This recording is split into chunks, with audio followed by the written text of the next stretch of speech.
I get a feeling there's going to be a riot.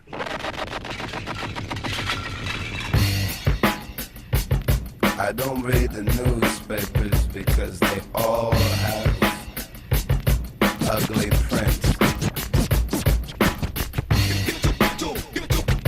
Check me out.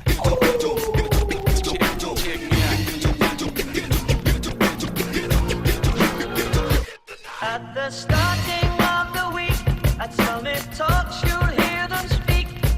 So, in personal connection to getting into this topic, I remember being kind of surprised when my boyfriend of about 10 years came. All of a sudden was very interested in men's magazines.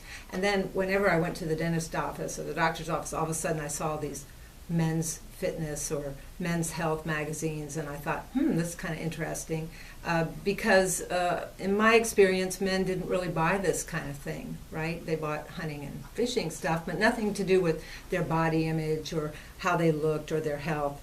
And then all of a sudden he became interested in joining the Legacy Fitness near here, which to practice Muay Thai. And I was like, what is Muay Thai?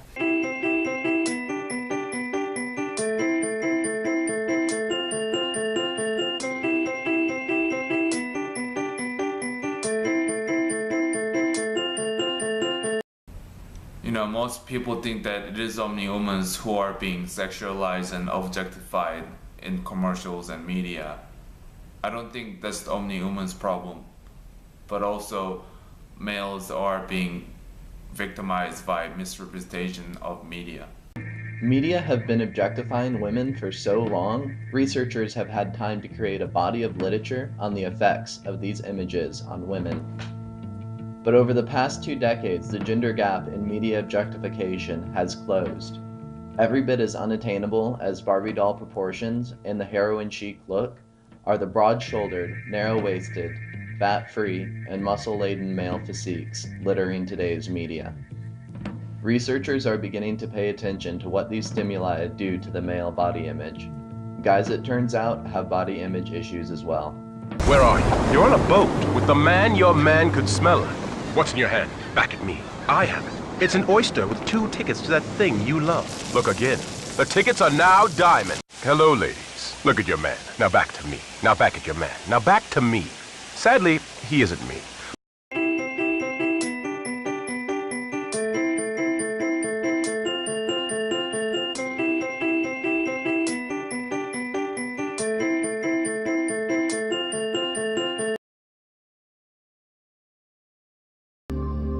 What if you were never satisfied with your body?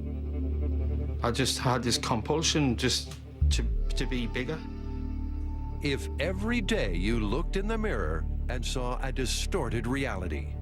This is not vanity. This is a psychiatric disorder. No matter how much you dieted or how long you worked out, you could never be happy with your appearance. These are normal-looking people, if not good-looking people, who really believe they perceive themselves as defective. This is not anorexia, it's bigorexia, the psychological opposite. Anorexics think they're too fat, but Ken thinks he's too thin. I'd like to be normal.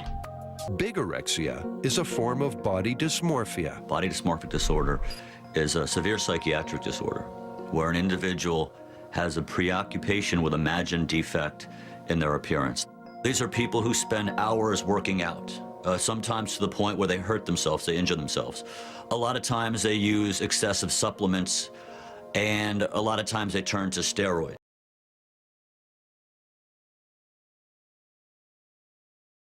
When I came to America 2 years ago, I used to weigh 125 pounds. And in France, I was a bit skinny, but not too much. But in America, everybody thought I was very, very skinny. So I thought I need to put on weight. And I'm at 142 pounds now, and I'm still skinny in America. But when I go back to France, I'm average or even above average. Because in America, in the media, everybody you show the male body all the time, and you show guys that ridiculously big and stuff.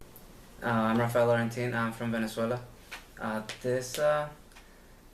I'm a bodybuilder since I was 15 years old. When I moved here to the US, it actually became more often the times that I went to the gym. It went from like 5 days a week to 7 days a week. Sometimes I do 2 workouts a day. They all go from an hour to 3 hours. One of the reasons to work out so much is because there's like kind of like a frustration inside. When I see on the TV in America and everybody's fit, everything is about how you look.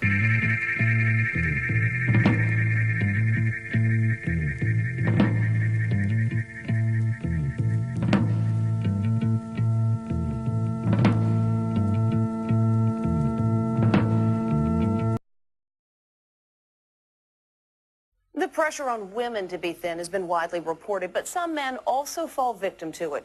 This man was a model before his battle with anorexia, which has reduced him to 92 pounds.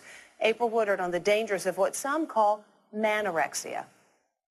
He had looks to die for, a hunky male model with a totally ripped body, a six-pack with bulging muscles, and Hollywood good looks. It's frightening to imagine that this is the same man today. Nutritionist Joy Bauer doesn't treat Jeremy, but says that obsession over body image is a common trigger in male anorexics. The same way that women are looking at magazines and rail-thin models, men are looking at those very same magazines, men with six-packs and ripples of muscles. Being an athlete keeps me in shape relatively, and but then when you walk by and see magazine covers and watch movies and TV, you see all these super fit actors and actresses, and I don't feel quite as confident. I used to weigh 320 pounds back in the days, and I always thought, if I lose 50 pounds, I'll be really satisfied with myself and,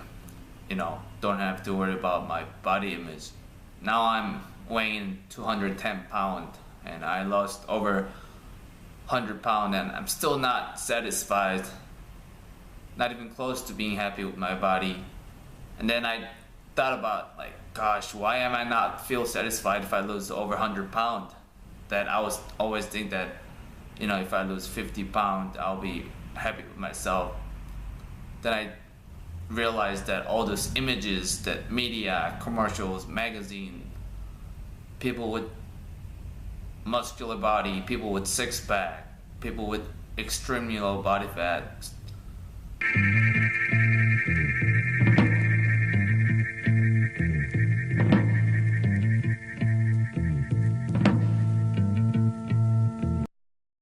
When the most desirable body image is not common, but it is the ideal, we say that it's become hegemonic.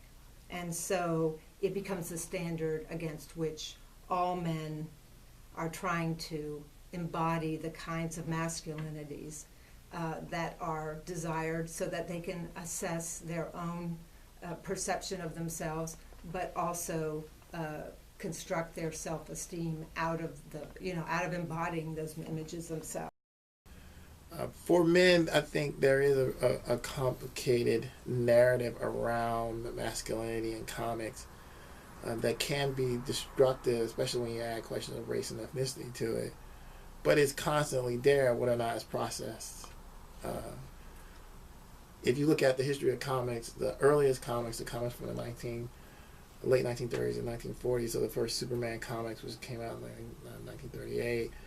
And then subsequent, that sort of golden age, the physicality associated with male characters then was much more close to normal than what you see in contemporary circumstances. And that has a lot to do with what was the source material for the comics.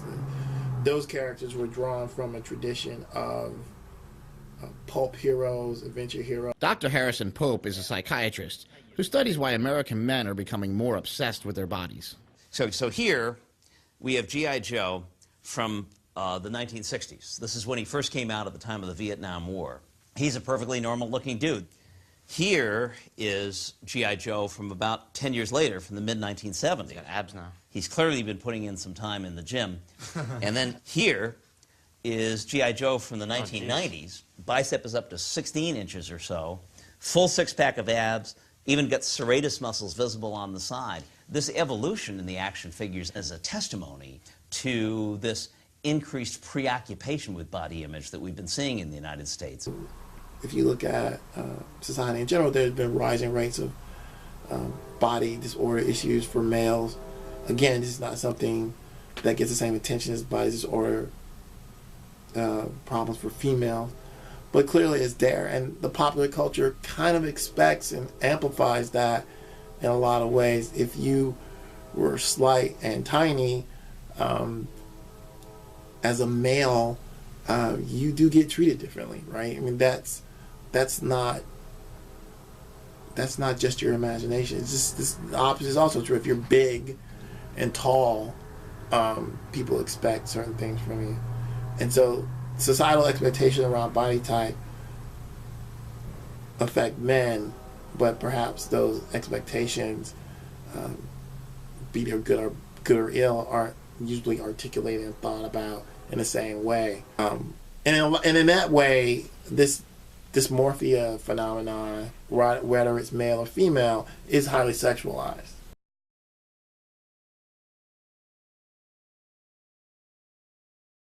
Sort of the critical perspective on this phenomena then, of the production of masculinity, it takes the same form as the critique for women, okay? Now men have to have a strategy for acquiring this ideal, because everybody has to be doing it.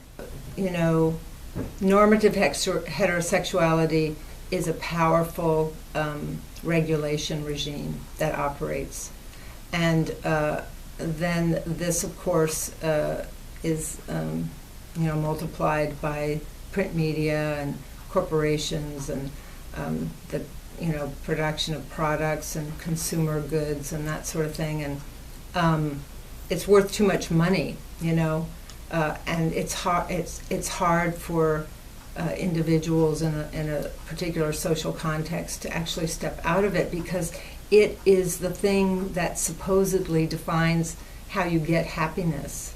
In media, be it a drawn image or a created image or an actual actor, it does create a gap between what the average person can achieve versus what they're being presented with. And at some level, I would argue that it's probably more destructive.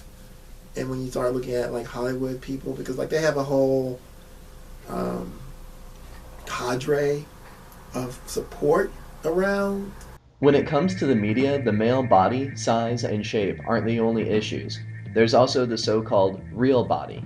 Hair, sweat, blemishes, smells. All the characteristics that are noticeably absent or can't be fully conveyed in a picture or on television. Whether real body discomfort in men is truly something new, or if it's something that only now is being noticed, is impossible to say.